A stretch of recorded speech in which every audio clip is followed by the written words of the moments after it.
My name is Jerome, and for 8 years I was a kitchen Crip from Long Beach, the man who controlled one of the most profitable drug operations on the West Coast. What I'm about to tell you will blow your mind because it's not just about selling drugs. It's about how I built a multi-million-dollar empire that supplied half of Southern California while staying completely invisible to law enforcement. I wasn't your typical street dealer standing on corners. I was the CEO of a criminal organization that moved more product in a month than most sets moved in a year. But the empire I built came crashing down in one night because of a mistake so stupid, so careless, that it destroyed everything I had worked for and got people I loved killed. If you think you understand how the drug game really works, if you think you know what it takes to stay on top in that world, you're about to learn why the higher you climb, the harder you fall. The night my empire collapsed wasn't because of rivals or police.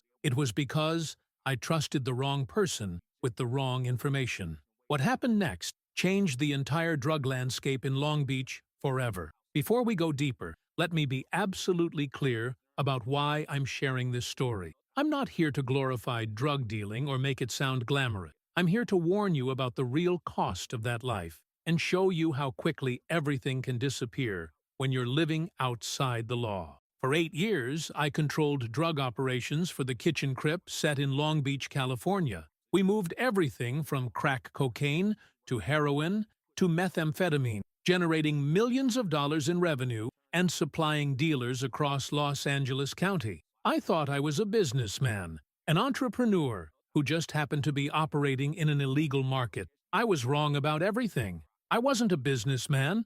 I was a poison dealer who destroyed communities and families for profit. I wasn't an entrepreneur.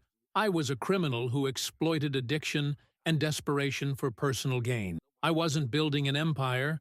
I was constructing a house of cards that was destined to collapse and take everyone around me down with it. The money was real. The power was intoxicating. But the cost was higher than I ever imagined. Every dollar I made was stained with blood. Every success I achieved came at the expense of someone else's destruction, and every day I stayed in the game brought me closer to a reckoning that would destroy everything I cared about. I grew up in Long Beach during the crack epidemic of the 1980s, when drug money was one of the few ways for young black men to escape poverty and gain respect in their community. My mother worked 2 jobs just to keep us in a small apartment near the port, and my father was never in the picture. The Kitchen Crips weren't just a gang in our neighborhood. They were the economic engine that kept money flowing through the community when legitimate opportunities were scarce. They provided jobs, protection, and most importantly, for a kid like me, they offered a path to financial success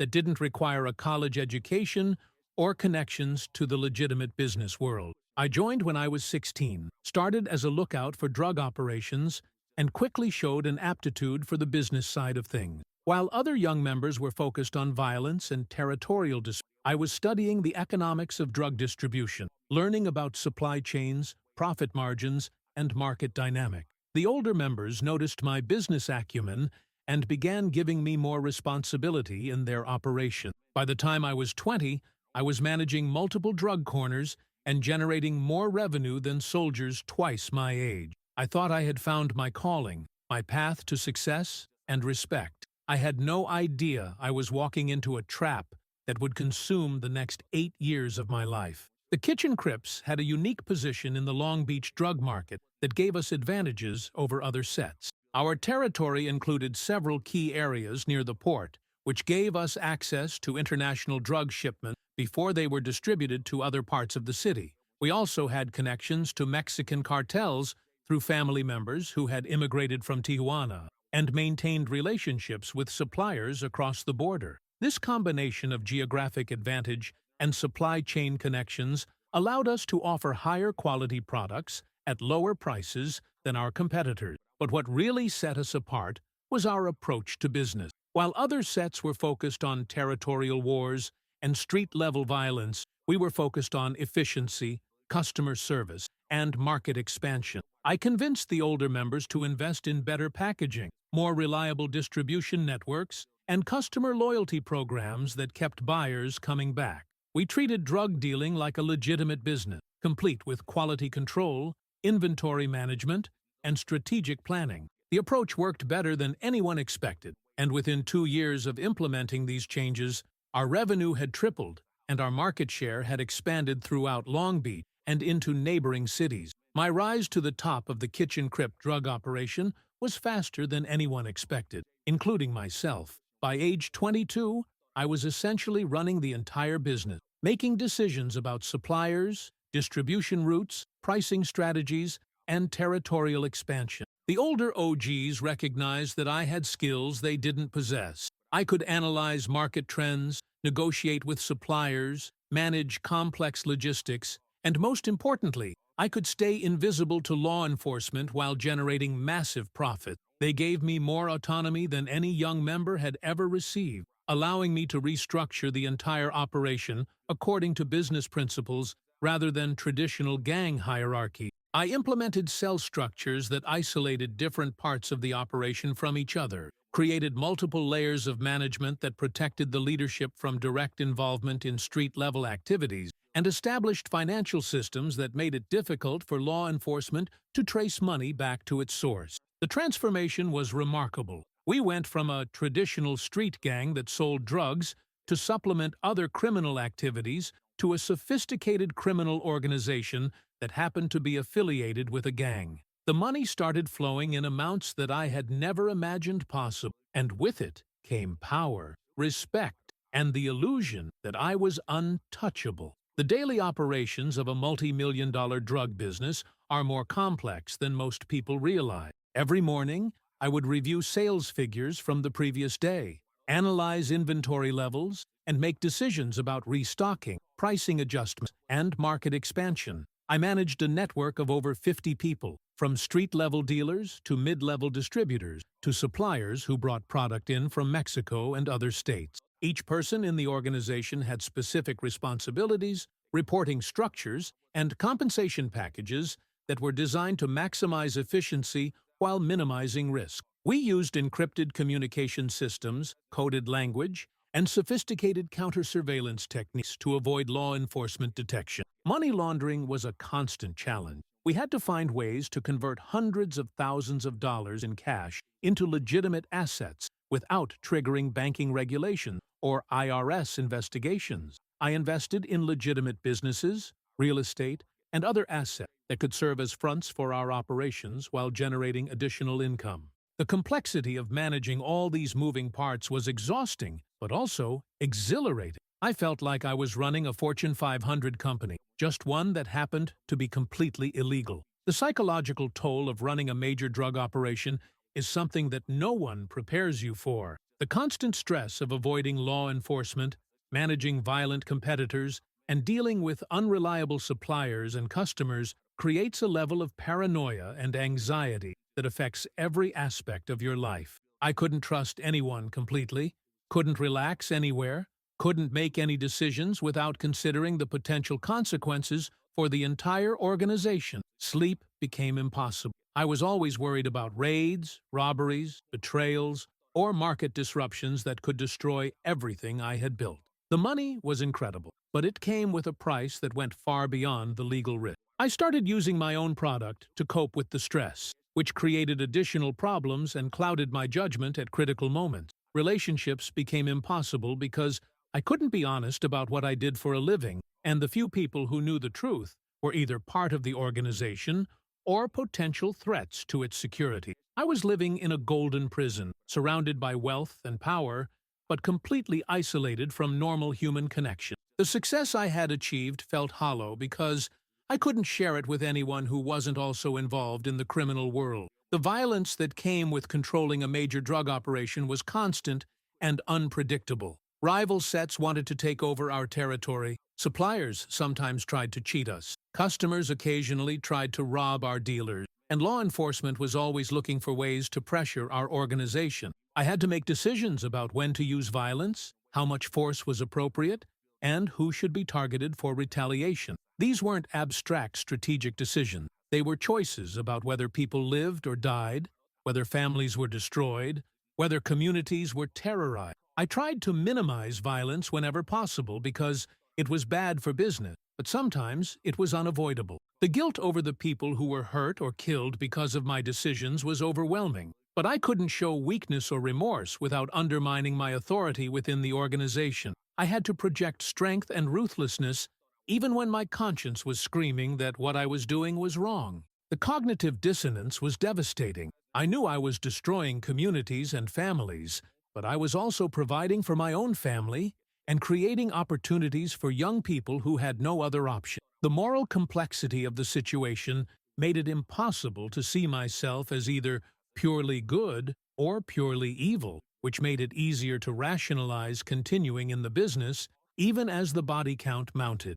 The relationship between drug dealers and the communities they operate in is complex and often misunderstood. From the outside, it might seem like dealers are simply predators who exploit addiction for profit.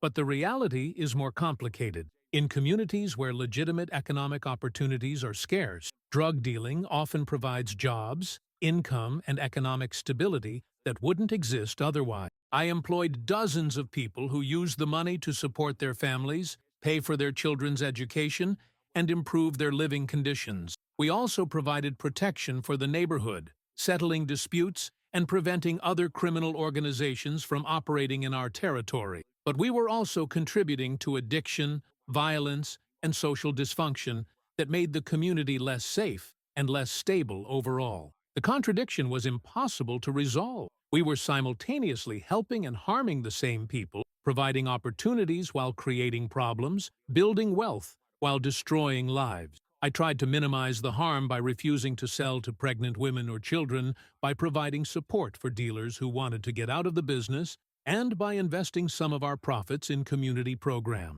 But these efforts couldn't offset the fundamental damage that our operations were causing to the social fabric of the neighborhood. The financial aspects of running a major drug operation require sophisticated knowledge of economics, accounting, and money management. At our peak, we were generating over $2 million per month in revenue, which created enormous logistical challenges in terms of handling, counting, storing, and laundering that much cash. I had to develop systems for tracking inventory, calculating profit margins, managing cash flow, and investing profits in ways that wouldn't attract law enforcement attention. We used multiple bank accounts, shell companies, and legitimate businesses to move money through the financial system without triggering reporting requirements or suspicious activity reports. I studied legitimate business practices and adapted them to our illegal operation, implementing quality control measures, customer service protocols, and employee management systems that improved efficiency and profitability. The irony wasn't lost on me that I was probably more knowledgeable about business operations than many legitimate entrepreneurs, but I was using those skills to build a criminal empire rather than a legal company. The money was intoxicating, more than I had ever imagined possible for someone from my background, but it came with risks and responsibilities that grew more complex and dangerous as the operation expanded. The technology and communication systems we used to coordinate our operations were constantly evolving as law enforcement developed new surveillance capability. We started with simple pagers and coded language, but as the business grew, we had to implement more sophisticated encryption, counter-surveillance techniques, and operational security measures. I invested in the latest communication technology, hired people with technical expertise to manage our system, and constantly updated our procedures to stay ahead of law enforcement capabilities. We used multiple cell phones that were regularly replaced, encrypted messaging apps, and coded language that made it difficult for outsiders to understand what we were discussing. Physical security was equally important. We used lookouts, counter-surveillance teams, and sophisticated alarm systems to protect our operations from raids and robbery. The constant need to upgrade our security measures was expensive and time-consuming, but it was essential for survival in a business where a single mistake could result in life sentences for everyone involved. The cat-and-mouse game with law enforcement was exhausting, but also intellectually stimulating. I felt like I was matching wits with some of the smartest investigators in the country, and for 8 years, I was winning. The breaking point came during my 8th year running the operation, when I made a decision that would destroy everything I had built and get people I cared about killed. We had been approached by a new supplier who claimed to have access to higher quality product at lower prices than our current sources. The deal seemed too good to be true, but the potential profits were enormous, and I was feeling pressure from other members of the organization to expand our operations and increase revenue. Against my better judgment, I agreed to meet with this supplier and discuss a potential partnership. The meeting was set up through intermediary in a location that should have been secure, with security measures that should have protected everyone involved. But I made a critical error. I brought along my younger brother, Marcus, who had been working in the organization for 2 years and who I was grooming to eventually take over some of my responsibilities. I thought the meeting would be a good learning experience for him, a chance to see how high-level negotiations were conducted. I had no idea that I was walking him into a trap that would cost him his life and destroy everything I had worked to build. The meeting turned out to be an elaborate setup, orchestrated by a rival organization that had been trying to take over our territory for months. The supplier was actually an undercover operative working for a competing set, and the entire negotiation was designed to gather intelligence about our operation and identify key personnel who could be targeted for elimination. When we arrived at the meeting location, we were ambushed by a team of gunmen who had been waiting for us. The attack was swift and brutal, designed not just to kill us, but to send a message to the rest of our organization about what happened to people who tried to expand into territory that others claimed. I managed to escape, but Marcus wasn't so lucky. He was killed in the initial volley of gunfire, dying in my arms as I tried to get him to safety. The guilt and rage I felt in that moment was indescribable. My little brother, someone I had sworn to protect, was dead because of my arrogance and poor judgment. The empire I had built, the success I had achieved, the respect I had earned, none of it mattered compared to the life of the person I loved most in the world. That night, everything changed. The business that had been my pride and joy became a burden I could no longer carry. The aftermath of Marcus's death was swift and devastating. Word of the ambush spread quickly through the Long Beach drug community, and our rivals saw it as a sign of weakness that they could exploit. Within weeks, we were under attack from multiple directions, competitors trying to take over our territory, suppliers demanding immediate payment for outstanding debts, and law enforcement increasing pressure on our operations. The organization that had seemed invincible just months earlier was falling apart, and I was too consumed with grief and guilt to provide the leadership needed to hold it together. I started making reckless decisions, taking unnecessary risks, and alienating allies who could have helped us weather the crisis. The money that had once flowed so freely began to dry up as our operations were disrupted and our market share eroded. Members of the organization started defecting to rival sets or getting out of the drug business entirely, taking valuable knowledge and connections with them. Within 6 months of Marcus's death, the empire I had spent 8 years building was in ruin, and I was facing the choice between trying to rebuild or getting out of the game entirely. The decision to leave the drug business was the hardest and easiest choice I ever made. Hard because it meant walking away from millions of dollars in potential revenue and admitting that everything I had worked for was meaningless. Easy because I couldn't continue in a business that had cost me my brother's life and was destroying the community I claimed to be serving. The process of extracting myself from the organization was dangerous and complex. I had knowledge about suppliers, customers, and operations that made me valuable to competitors and dangerous to former associates. I had to carefully transfer my responsibilities to other members while ensuring that I wouldn't be seen as a threat or a potential informant. The financial aspects were equally complicated. I had millions of dollars in assets that were tied to illegal activity, and liquidating them without attracting law enforcement attention required careful planning and trusted intermediaries. Most importantly, I had to find a way to honor Marcus's memory while ensuring that his death wouldn't be meaningless. I decided to use some of the money I had made to establish programs that would help young people in our community find alternatives to the drug business, to create the kinds of opportunities that might have kept Marcus alive if they had existed when we were growing up. The transition from drug kingpin to legitimate citizen was one of the most difficult experiences of my life. After 8 years of living outside the law, of making decisions that affected hundreds of people, of commanding respect and fear throughout Long Beach, I had to learn how to function in the legitimate world where success was measured differently and power came from different sources. I enrolled in business school using money I had saved from my illegal activities, determined to learn how to apply my skills in legal contexts. The irony wasn't lost on me that I was probably more experienced in business operations than most of my classmates, but I couldn't talk about where I had gained that experience. I started legitimate businesses, invested in real estate, and worked to build a legal source of income that could support the lifestyle I had become accustomed to. But the psychological adjustment was even more difficult than the financial one. I had to learn how to trust people again, how to form relationships that weren't based on fear or mutual benefit,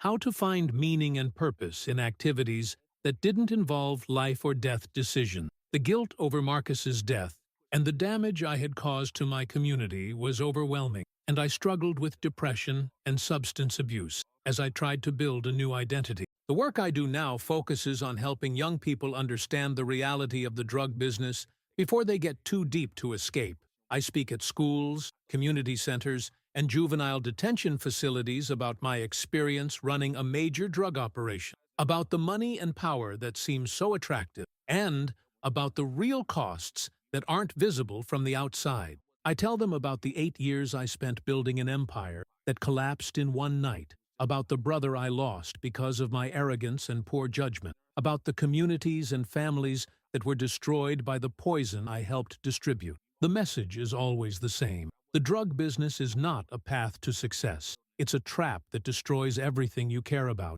and the higher you climb, the harder you fall. Some of them listen, some of them don't.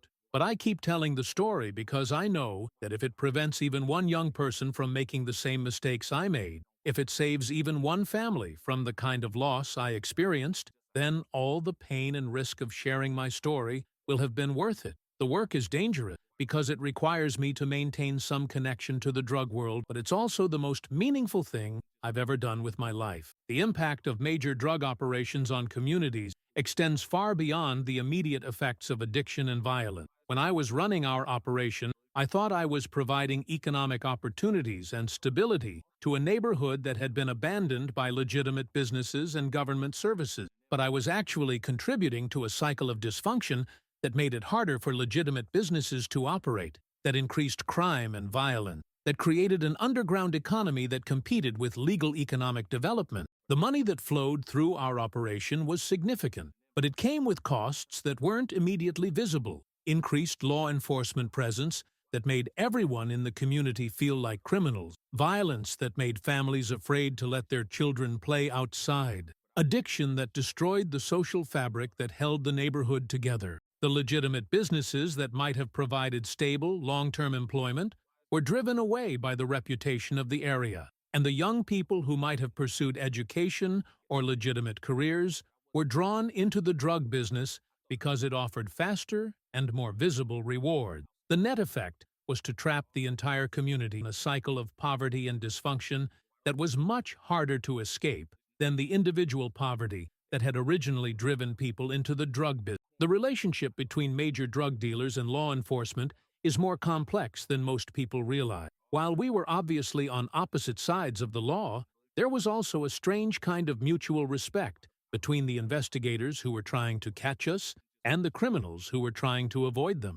The detectives who worked our case were smart, dedicated professionals who understood the business almost as well as we did, and they often knew more about our operations than some of our own members. The cat-and-mouse game we played with them was intellectually stimulating and professionally challenging for both sides. Some of the investigators I later met during my transition out of the drug business told me that working our case had been one of the most complex and interesting challenges of their careers. They respected the sophistication of our operations even as they worked to destroy them. And they understood that we weren't just mindless criminals, but intelligent people who had chosen to use our skills in illegal ways. This mutual respect didn't prevent them from doing their jobs or us from trying to avoid capture. But it did create a dynamic that was more like a chess match between worthy opponents than a simple battle between good and evil. The financial investigation techniques that law enforcement uses to track major drug operations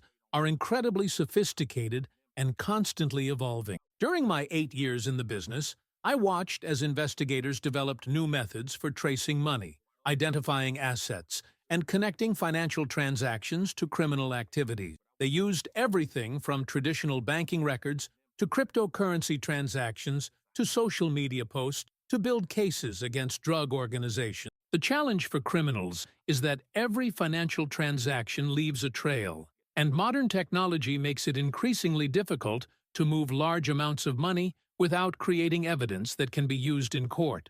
I spent enormous amounts of time and money trying to stay ahead of these investigative techniques, hiring financial experts, using complex money laundering schemes, and constantly updating our procedures to avoid detection. But the investigators were always adapting too, and the arms race between criminal financial techniques and law enforcement investigative capabilities was one of the most stressful aspects of running a major drug operation. The knowledge that one mistake, one overlooked transaction, one careless financial decision could bring down the entire organization was a constant source of anxiety that affected every business decision I made. Before I finish my story, I need something from you. If this video has impacted you in any way, if it's made you think differently about the drug business, about the real costs of that life, about the communities that are destroyed by illegal drug operations, I need you to share it. Hit that like button, subscribe to this channel,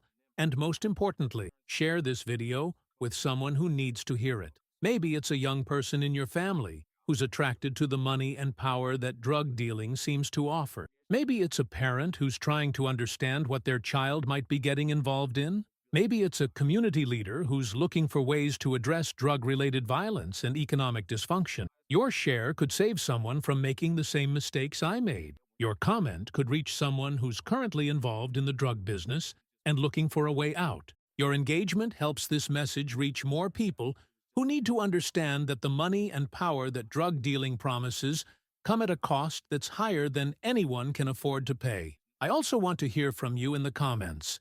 Tell me your thoughts, your experiences, your questions. Whether you agree with everything I've said or not, whether my story resonates with you or challenges you, I want to know. This conversation doesn't end when the video stops. It continues in the comments, in the discussions you have with your families, in the choices you make when faced with opportunities that seem too good to be true. So please, take a moment right now to engage with this content. Your voice matters, your story matters, and together we can create change that prevents other young people from following the same destructive path. Share your own experiences with addiction and recovery. Tell me about times when you chose legitimate opportunities over illegal shortcuts, or ask questions about how to help someone who might be involved in the drug business. The more we talk about these issues openly and honestly, the more we can help each other make better choices. To anyone watching this who is currently involved in the drug business, whether as a dealer, supplier, or customer, I want you to know that you have more power than you realize. You have the power to choose differently, to find legitimate ways to achieve your goal, to build something positive instead of contributing to destruction. It won't be easy, and it will require more courage than any criminal act you've ever committed, but it is possible. You are not condemned to a life of crime and violence forever. You are not defined by the worst decisions you've made. You are not too far gone to change direction and build something meaningful with your life. I controlled a multi-million-dollar drug operation for 8 years, and I was able to walk away when I realized that the cost was higher than any amount of money could justify. If I can make that choice, if I can find the courage to leave everything I had built and start over in the legitimate world, then so can you. The first step is believing that you deserve better than a life built on destroying other people. The second step is reaching out for help. There are people waiting to support you. Programs designed to help people transition out of illegal activities, and opportunities available that you might not even know exist. My name is Jerome, and for 8 years I controlled one of the most profitable drug operations on the West Coast as a kitchen Crip from Long Beach.